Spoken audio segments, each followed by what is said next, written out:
welcome back. Nakabalik na ako guys galing sa pasyalan, no? So back to work. Ayan, at medyo makalat. Medyo nabawasan yung mga stocks natin at hindi na refill ng maayos. So yung ginagawa ko ngayon guys, nagche-check ako, naglilista ulit ako ng mga kailangan nating i-refill.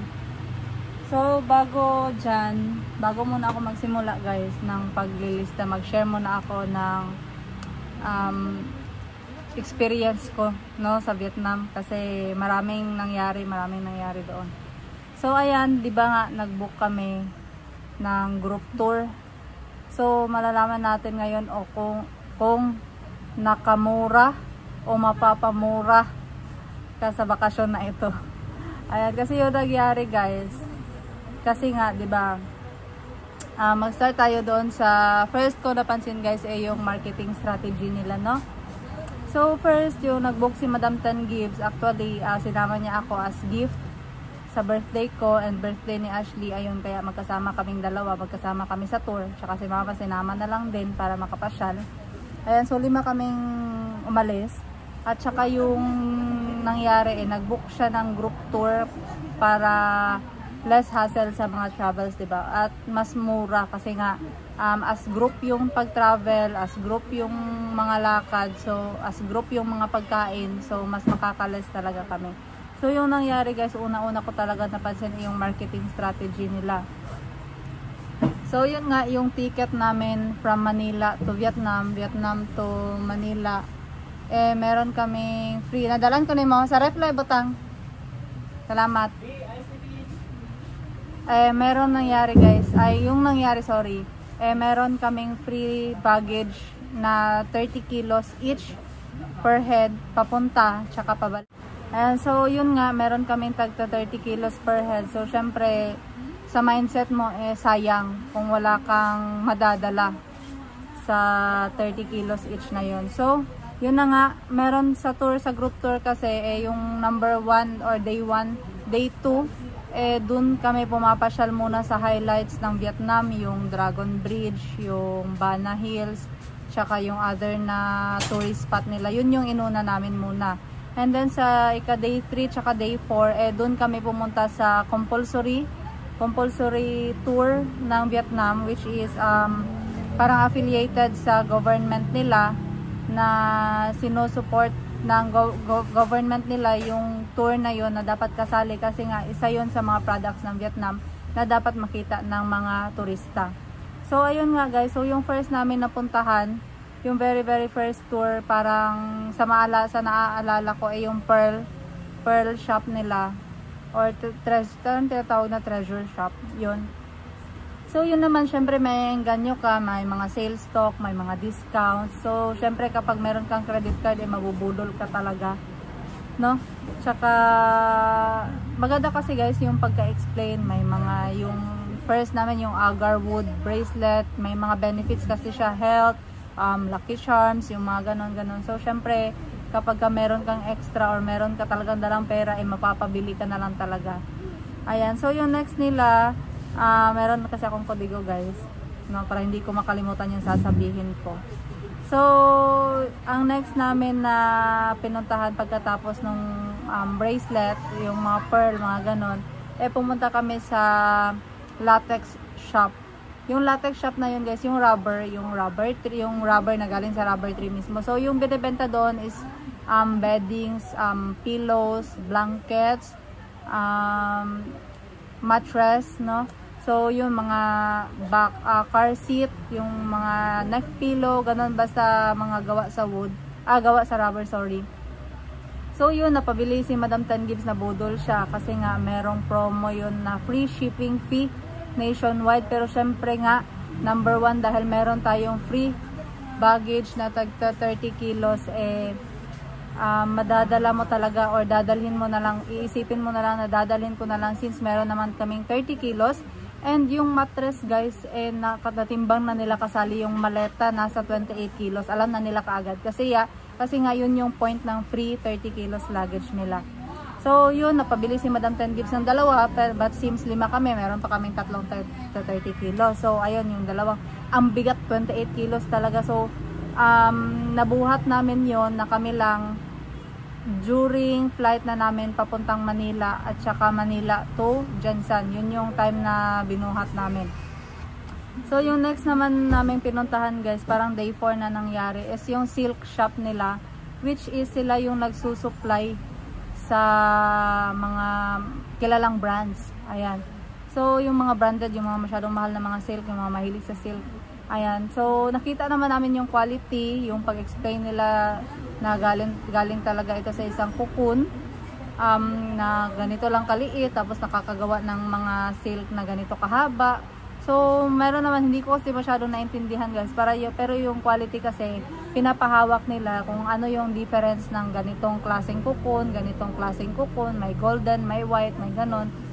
So iba-iba. So yung ang nangyari meron kasi sila mga free pillows, ganon. Pag bibili ka nito, meron kang free blanket, pag bumili ka ng dalawa, meron kang 50% discount. So sa discount sila nagmamatter. So yun na nga ang nangyari. So sa silk nakabili din si Madam 10 Gibbs kasi nga pag bumili siya ng 10 set, meron siyang isang free set na worth 30,000. So yung diniskarte guys, syempre marami kami, 28 heads kami. So binudol niya yung ibang kasamahan namin na hanggang makaabot kami ng 10. Guys, abot tayo ng 10, tapos yung free i-divide natin as discount nyo. Ako na lang bahala magbayad nung isang para may isang item na babayaran, tapos yung madi-discount doon i-divide also. Pumayag naman yung mga kasama namin, dahil nga from 21,000 magiging 18,000 na lang. So ayun, nagbudol sila ng isa-isa. So yun, meron kaming nahingi doon na parang marami kaming nahinging free talaga guys. Grabe si Madam 10 Gibbs magtawad. Grabe talaga, parang 50 to 70% na tawaran, tapos marami pang freebies. Yung isang unan ko nga na car seat guys, kasi hiningi ko sa kanya, nakuha niya na lang din na free. So yun, grabe talaga siya makiusap. Talaga makukuha talaga guys yung gusto niya. So ayun, hindi naman din lugi yung shop na yon, kasi nga meron din naman siyang nabili, marami din siyang nabili, tsaka meron din siyang natawag na bibili din para nga ayun, makarami siya ng offer. Yun, sinabi niya kasi guys, bigyan niyo talaga ako ng freebies. Sinabi niya doon sa manager, bigyan niyo ako ng freebies, akong bahala magbudol sa mga kasama ko. So ayun nga, parang sa amin lahat napunta yung freebies. Pero syempre may mga freebies din naman yung iba, pero mas marami yung freebies na nakuha namin. Ayan. And then doon pala sa silk na yon, meron silang buy one take two. Kaya mas na engganyo pa din si Madam 10 Gibbs na bumili. Kasi hindi naman yun talaga pang personal use lang yung mga nakukuha niya. Syempre kapag meron na sa bahay or gusto niya lang pang personal, siguro kukuha lang siya doon ng isa o dalawang unan. And then the rest na yung mga free na unan, bebenta din. So pambawi-bawi lang ng gastos guys. Ayan, so next namin na pinuntahan guys yung Jade Shop. Yung Jade Shop guys, yung mga ganito, yung mga bracelet na ganito, yung real jade talaga, ang mamahal. So yung mga presyohan niya guys, katulad nitong ring, itong ring na suot ko, syempre pag jade, parang lucky siya, parang swerte siya sa pera, ganon. Eto tag 21,000 dong times 2, parang estimated ko lang guys times 2 kasi yun siya sa atin, sa pera natin. Parang nasa 45,000 yung isang ganito. So, grabe yung tawaran hanggang sa naging 8,000. Hanggang sa naging 8,000 na lang itong ring guys. Tsaka nakuha niya pang libre. Kasi may binili din siyang sing-sing para kay Boss Jerry sa brother-in-law ko. So, bumili siya ng sing-sing na malaki, yung malaki talaga. Nakuhang free etong jade bracelet. Nakuha na lang siya ng free guys. Ito is nasa 25,000. Nakuha na lang ng free kasi parang yung na-swipe niya din guys, parang nasa 120,000. Kasi si Ashley nabudol. May nagustuhan na necklace, nabudol. May nagustuhan na sing-sing, nabudol ulit. May nagustuhan na earrings, nabudol ulit. So marami din yung nabili niya, parang almost siguro mga nasa 150,000, pero parang naging 50%, 70% off lahat. Basta marunong ka lang talagang tumawad sa kanila guys, tawad talaga. So yung nangyari bago kasi yung sa introduction talaga, no. So ipapakilala nila yung mga items nila, kung saan ang galing, kung paano malalaman kung fake, kung paano malalaman kung totoo. Ganun yung nangyari muna una-una. Tapos next, may pinapasok na isang lalaki, owner daw siya ng business na yon. So to make everything or everyone happy guys, namigay siya ng jade na amulet, parang amulet yung bilog na parang botones, basta pang lucky charm siya. Pwede nyo siyang gawing pendant, pwede din siyang gawing bracelet, pendant, pwede nyo din siyang i-keep lang sa wallet ninyo. Ayun, so pina-check naman sa amin kung totoo, totoo naman. So parang plus points yun sa pag-engganyo nila sa amin na bumili. And then next, syempre yung day 4 namin guys, day 4 yun nangyari yung jade selling. Syempre, last day na namin yon at 5 p.m. At 5 p.m. pupunta na kami ng airport. So nangyari yung jade shop namin mga halos 1 p.m., 12 p.m., 12 to 2 p.m. parang gano'n na. Basta tanghali siya nangyari. No, so magpapakilala yung owner ng jade shop na ganito, ganyan, kung paano malalaman. Chinese siya, hindi siya marunong mag-English. So meron siyang translator na katabi. And then may isang translator para sa amin. So yung isang babae nagta-translate sa kanya Chinese to Vietnamese, and then Vietnamese to English. Yun yung nangyari. So tatlong tao yung nasa harapan namin. So yung Chinese is yung owner, siya yung nagsasalita, and then nagta-translate ni Vietnamese para sa kasama niya, and then si Vietnamese magta-translate para sa amin, para maintindihan namin. So yun na nga, yun yung nangyari. In-invite kami ng dinner ng owner ng jade shop. Pero syempre isipin nyo guys, by 5 p.m. dapat nasa airport na kami. Yun, number 1 naisip ko, 5 p.m. So paano pa? Bakit? Syempre nakaset kasi yung tour na yun guys, na sa last day talaga mangyayari yung jade shop. Last day at check-out time at airport time. Doon talaga siya nangyayari. So feeling ko marketing strategy din na kunwari i-invite tayo ng dinner, syempre may engganyo ka kasi sino ba naman tayo para i-invite ng dinner, 'di ba? Kasi turista lang naman tayo, owner 'yun ng shop na malaki. Owner, part ka ng family ng SM City. So, 'yun na nga 'yung nangyari. So sabi ko, hindi ko pa 'yun na-realize before na parang na sisihan ako sa mga sinasabi na may invitation na ganun. Bakit siya mag-i-invite na lang? Saya, ang bait naman, sabi ko, ang bait naman kung i-invite. So yun lang nangyari guys. So nag-invite siya ng dinner pero hindi kami nakasama kasi nga yung flight namin is 5 p.m. Oh no, dapat nasa airport na kami by 5 p.m. and then by 10 p.m. 9 p.m. yung flight namin. So syempre marami kaming bagaheng dala, meron kaming mga silk, meron kaming mga latex things na mga dala. So kailangan early kami at saka group tour kasi kami guys. So mataas yung pila, and then hindi lang naman kami yung tour na uuwi that time, that day. So, kailangan talaga mas maaga kami ng halos 4 hours doon sa airport. And then, yun na nga, nabudol kami ng mga jade things, keme-keme, ganon. Tapos parang na-realize ko, parang, bakit ang laki ng tawad?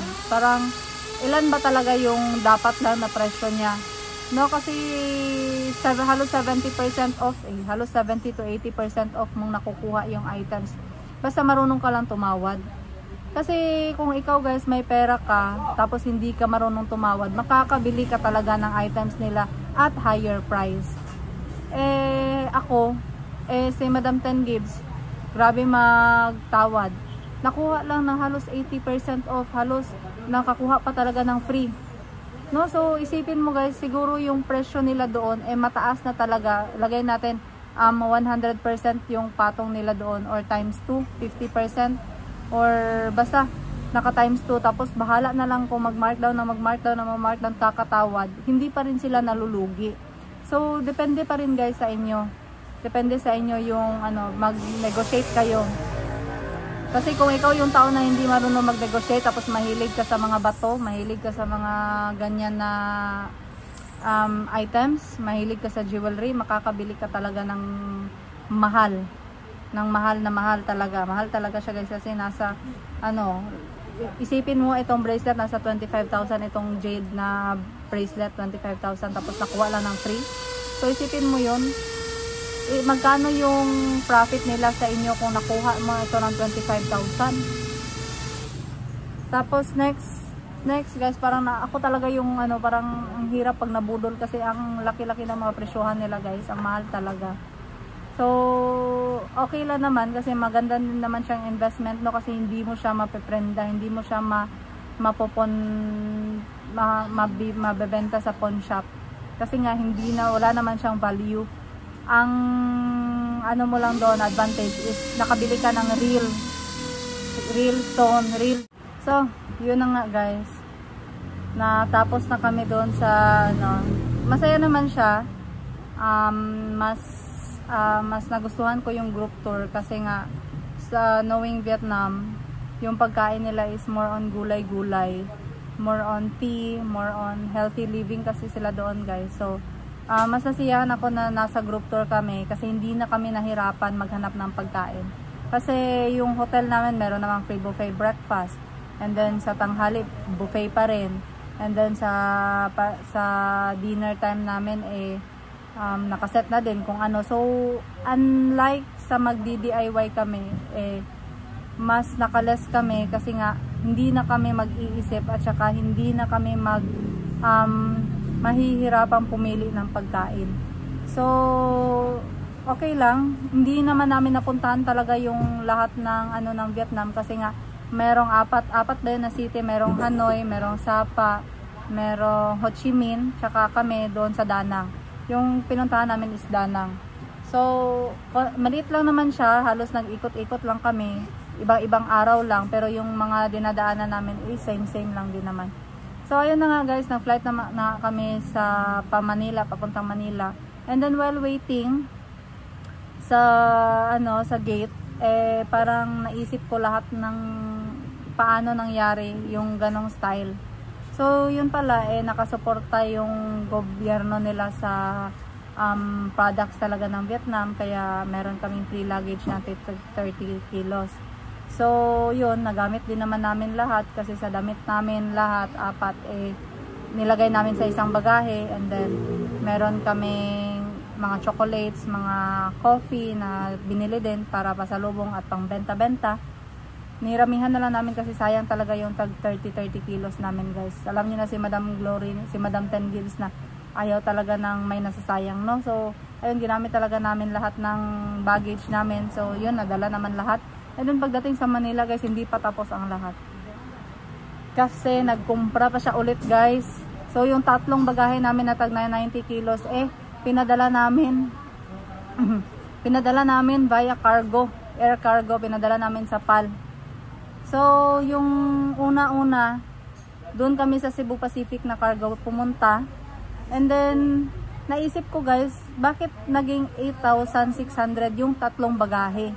Which is naisip namin kasi yung additional 30 kilos sa app ng Cebu Pacific, kapag ikaw yung dadala sa aeroplano, nasa 2,016 pesos lang.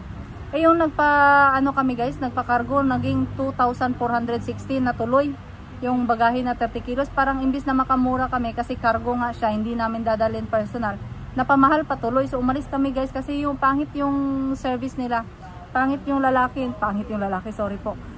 Pangit yung ugali ng lalaki na nakahandle sa mga bagahe kasi hindi man lang siya nagsabi kung rush or regular shipping. Kasi daw, kapag regular shipping guys, kalahati ng rush price. So siguro yung rush price na presyo na binigay niya sa akin is yung 8,600, which is pwede pala yun siya maging 4,050 pesos na lang kapag regular shipping. Kung regular shipping kasi guys, kinaumagahan pa. So okay lang naman kasi yung airport ng Jansan, yung babaan ng cargo ng Cebu Pacific, malapit lang naman sa amin, parang 15 minutes lang.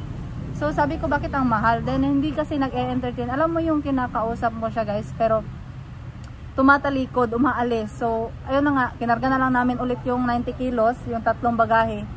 Kasi ang pangit ng serbisyo, hindi namin gusto. Okay lang naman yun kung gusto niya magpatip, magtip na lang kami para hindi na kami mahirapan kasi ikakarga din naman namin ulit.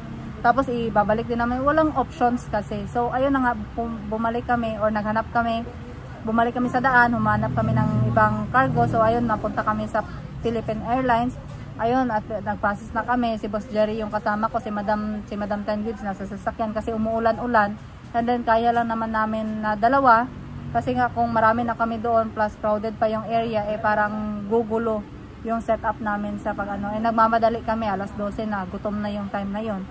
So ayun na nga, kapag nagsabi na si Boss Jerry, mahal or hindi, stop na talaga kami doon sa kasi gutom na, alas 12 na, mag-aalauna na. So ayun, nagbayad na ako guys. Yung na-bill namin is 9,400 plus. Ganon yung nangyari. So sabi ko, bakit ang mahal, ma'am? Galing kami sa Cebu Pacific kasi mahal doon, 8,000. Pagdating dito sa Philippine Airlines, mas lalo pang nagmahal. And then sabi niya, rush shipping po kasi ito, madam. Ay, bakit yung regular na lang sa amin, madam? Ay, ma'am. Then sabi niya sa akin, okay po, pwede naman po, bale, bukas po ito dadating. Kasi kung rush po, ngayon talagang araw. So, by that time kasi guys, na nasa Manila kami, meron pa kaming isang araw kasi natatambay sa Manila, no? So, yung mangyayari, pagdating ng cargo sa Jansan, yun na rin yung time na dadating kami sa Jansan. So, sabi ko, okay lang yan ma'am, okay lang yan, regular shipping mo na lang kasi bukas pa din naman kami dadating sa Jansan. So, parang iisang pick up na lang din namin. So, yun, yung nangyari, yung 9,000, naging 4,600 plus na lang siya or 4,500, ganon yung nangyari. So, okay na, sa tatlong bagay, parang nasa ano na lang siya guys, 1,600, kasi 1,500, 35. So, 1,800. Lagay natin 1,800. So, mas nakamura ako ng 600 to 700 pesos from the airplane. Plus, makadala pa kami ulit ng another 90 kilos. Kasi nga, nabayaran na namin yung 32 kilos. Nabayaran ko na through online. As bagahe namin, Manila to Jansan. So, yun nga, okay na. Nasettle na kami sa Philippine Airlines ng tatlong bagahe, 90 kilos. So, nauna na yon. So, pumunta kami ulit guys ng MOA para bumili ng another 90 kilos. Kasi gusto ni Madam Ten Gibbs na sulitin talaga yung biyahe guys. Na yung ginastos niya sa Vietnam, mababawi namin ulit sa tinda-tinda na dala namin. So, ayun, nag-MOA kami. Pumunta siya, nag-swipe siya ng mga... Kasi marami siyang card na dala. So, sabi niya, gamitin lahat ng pera sa bangko through credit card. So, ayun, pumunta siya ng Decathlon, guys. Bumili siya ng maraming tent. Parang 6 to 7 tents. Tapos, may mattress. Tapos, may mga camping chair, mga ganon. Para talaga abot ng 90 kilos. So, ayun, na-fulfill naman yung gusto niya. Nakakuha kami ng tag na 90 kilos. Marami siyang binili, mga sapatos, bags, para sulit talaga. So, yun. At successful naman yung biyahe guys. Nakauwi naman kami dito. At ito na nga back to work na ako guys. Marami kaming i-restock. Kasi marami na talaga kailangan talagang i-monitor yung mga tindahan natin, no? Hindi pwedeng matagal tayong wala. So, 5 araw or 6 days kaming wala. So, 6 days din na stocks. Pero, nakapag-restock din naman sila nang wala kami. Nagchat-chat lang kung ano yung mga kailangan bibilhin. At saka na-refill naman nila pa konti-konti. Kasi, kapag kasi inaasa mo lang sa mga staff yung mga bilihin, hindi talaga lahat nalilista. O hindi talaga lahat nare-restock. So, ako naman yung nakakasaulo ng items na meron talaga sa tindahan. So, ako lang talaga yung makakakompleto ng trabaho dito. So, with their help guys, or with the help of the staffs, mababawasan yung trabaho ko kasi nga may nailista na sila na items na kailangan i-refill. Bale, double check ko na lang at dadagdagan ko na lang para nga mabilin ng purchaser natin bukas. At saka yung iba, ma-order ko na sa panel sa mga trucks na dumadaan. So, let's start.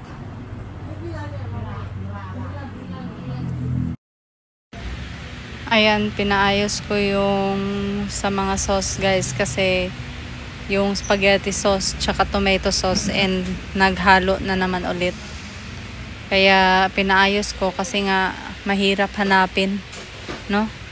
So yung spaghetti sauce magkaiba kasi sa tomato sauce, kahit naman sa itsura niya yung spaghetti sauce spaghetti yung nakalagay, and then sa tomato sauce yung kamatis lang talaga yung nakalagay.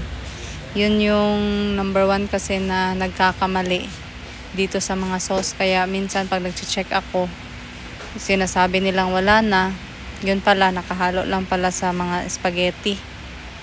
Kaya importante talaga na nakaseparate siya, kasi kapag pumipili yung customer, minsan yung inuutosan hindi marunong kung ano yung kukunin. Kapag nakabasa lang ng sauce, iyon nakaagad, tapos maya maya babalik sa tindahan kasi nga tomato sauce yung hinahanap, yung nabili niya spaghetti sauce. Kaya paulit-ulit ko talaga nire-remind sa mga staff natin, no, na ayusin talaga yung pag-display ng tomato sauce, tomato paste, tsaka spaghetti sauce. Kasi yung tatlo na yan palaging nagkakapalitan, palaging naghahalo. Hindi nila nako-compare yung itsura, kahit sa pangalan hindi. Kailangan mo talagang i-remind yan sa kanila. Pati yung mga gata guys na nakalata pinalipat ko na din katabi ng gata na nakasachet, para kung bibili sila makikita din nila na meron din tayong mga nakakan na gata, no? Kasi meron tayong yung Coco Mama gata na nakasachet. So kung mapapansin nyo guys, malaki na yung space dyan, no, sa ating mga canned goods. Malakas kasi tayo sa kitchen area guys. Yung mga madalas na binibili dito talagang yung mga pangluto, mga pangkain, mga pangkusina, yun yung malakas kasi dito guys. Hindi malakas sa akin yung mga chicherya, mga gatas na nakakarton, mga diaper, mga drinks. Hindi yun sila malakas sa akin. Yung drinks na naka-fridge guys ha. Yung drinks naman na naka-wholesale, malakas yun sa akin, no? So yun dito, kaya ako madalas nandito na naglilista sa mga pangkusina, kasi ito lang yung madalas na nagbabawas yung stocks. Kasi yung iba na items talagang meron lang akong stocks para in case na merong maghanap, meron lang din akong maibibigay. Kasi sayang din naman kung may maghahanap tapos wala tayong maibigay, no? So kahit 6-6, 3-3 kung malalaki yung capital or yung puhunan niya, may maibibigay pa rin tayo. At once na nakabili yan dito guys nang wala sa iba, talagang babalik at babalik yan dito, kasi nga nalaman na nila na ay doon tayo bibili sa 11-11 consumer, kasi last time doon ako nakabili, kompleto yung paninda nila. So hindi naman talaga lahat kompleto, pero guys kapag naririnig ko o nalalaman ko kasi na may hinahanap na hindi available sa tindahan, talagang pinapabili ko kaagad kahit pa konti-konti lang, para in case na bumalik yung customer, meron na tayong maibigay next time. So sasabihan ko lang din yung customer na naghahanap na ipapabili ko na lang muna ma'am, baka next time na hanapin mo, balik ka lang dito. So yun yung ginagawa ko guys, kaya para hindi na sila mag-isip na ay wag ka na pumunta dyan, wala yan dyan last time, no, baka wala pa din ulit. So ayun, sinasabihan ko yung mga staff ko na sabihan talaga yung customer na next time na lang ma'am, pagbalik mo baka meron na, kasi ililista ko ito sa mga kailangan naming bibilhin para ma-provide din namin yung mga hinahanap mo na ingredients.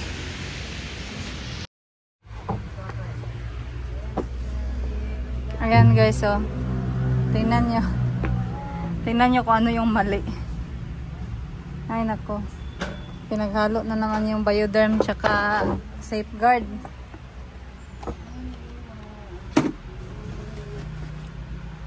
Sa kulay sila nagbabase sabi ko by brand. Ay nako,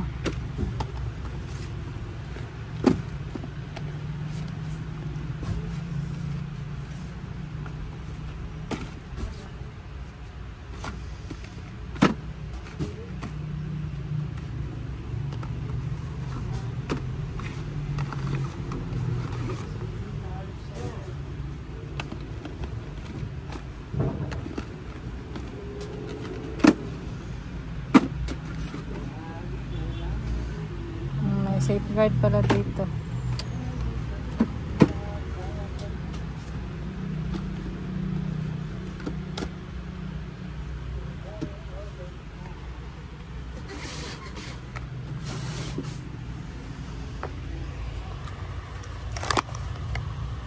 Naghalo na po ang safeguard o ano ba?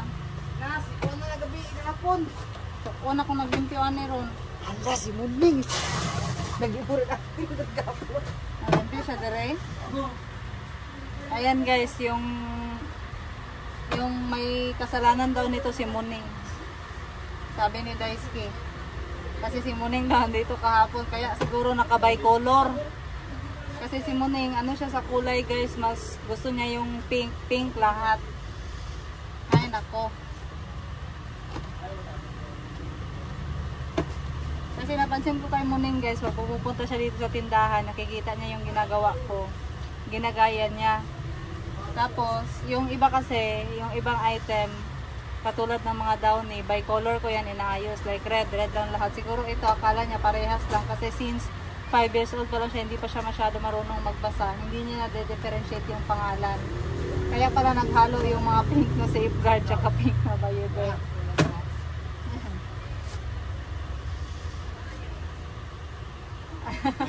Ayun. May proof.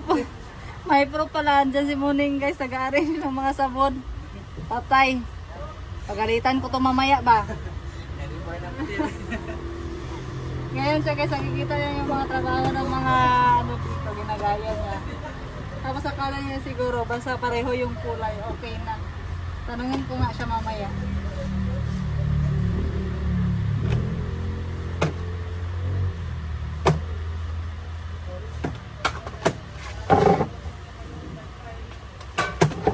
Kaya pala naghalo-halo yung mga kulay. Si Muning pala yung salarin guys, nagtulong-tulong dito, hindi na nagagawa ng maayos. Pero at least alam niya yung kulay guys, pink. Yun nga lang, mahirapan na din ako maghanap kung ano yung kukonti kasi nga naghalo yung safeguard tsaka yung bioderm.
Bioderm guys, yung kailangan nating dagdagan, si blue lang at saka si green.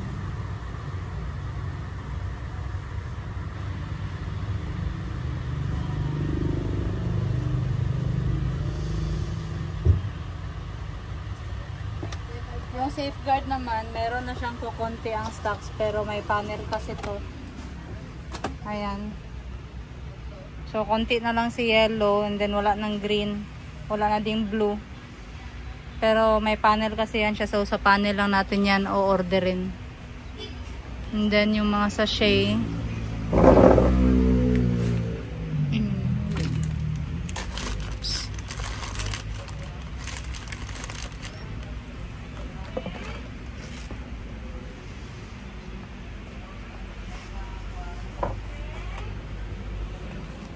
Sa sachet ng Bioderm, yellow, orange, marami pa.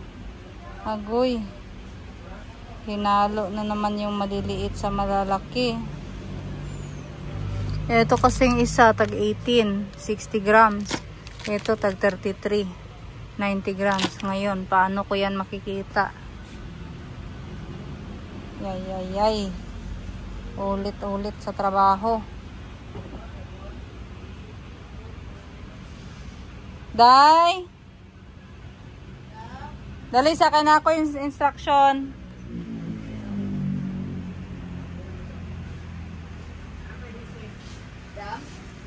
Ano yun niya, be?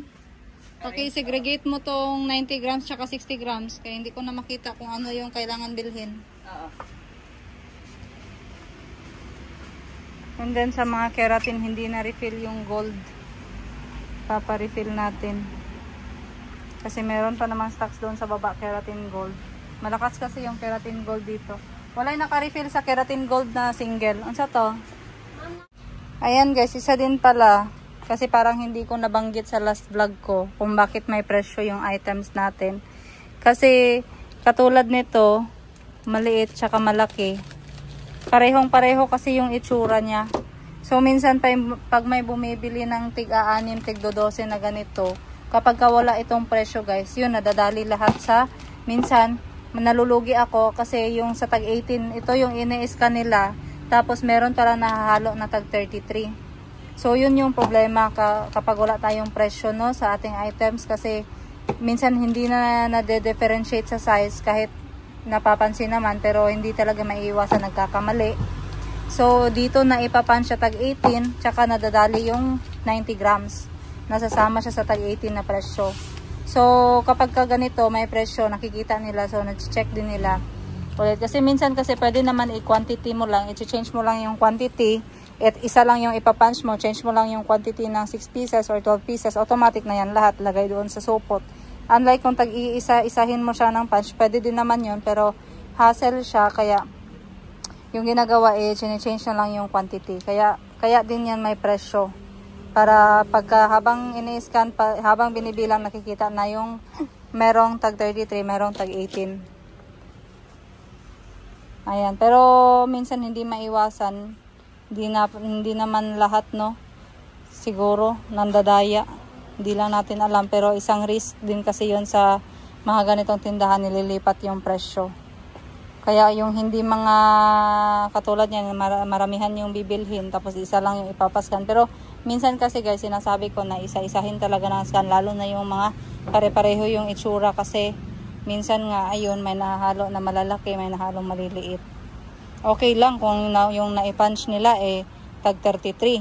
Tapos nadali yung mga tag 18 sa tag 33. Yun yung medyo okay sa part ng cashier, kasi hindi siya ma-short sa remittance niya. Pero ang problema, kapag yung nadali yung tag 33 at yung nabayaran tag 18, yun, charges talaga yun sa kanila. Kaya sabi ko sa kanila, doble ingat talaga. Lalo na yung mga items pare-pareho ng supot.